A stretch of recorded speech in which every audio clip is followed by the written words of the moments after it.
You no doubt remember that the town of Terminus got its first official name because former governor and railroad influencer Wilson Lumpkin did not want the town named after him.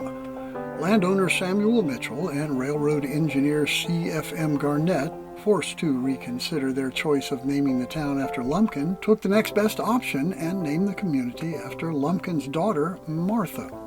And that might have been the end of the story had it not been for Richard Peters. Peters was a railroad engineer for the Georgia Railroad, which connected Marthasville to Augusta.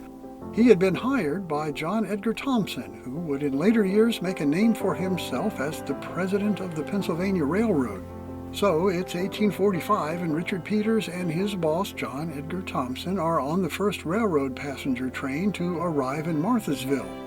Shortly after that inaugural run, Richard Peters becomes the superintendent of the Georgia Railroad, and Marthasville quickly began to get on Peters' nerves.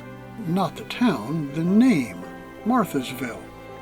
Apparently, even in the 1840s, people wanted to streamline their workflow, and Marthasville, with its 12 letters, just took too long to write.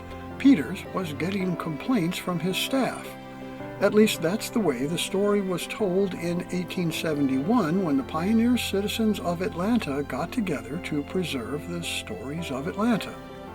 Truth is, we will probably never know what motivated Richard Peters, but a few of Atlanta's earliest citizens agreed that it was Richard Peters who wrote his boss, J. Edgar Thompson, asking him to suggest another name for the terminus destination. Peters wanted to rename not the city, but the train depot where the packages and other shipments were actually to be delivered.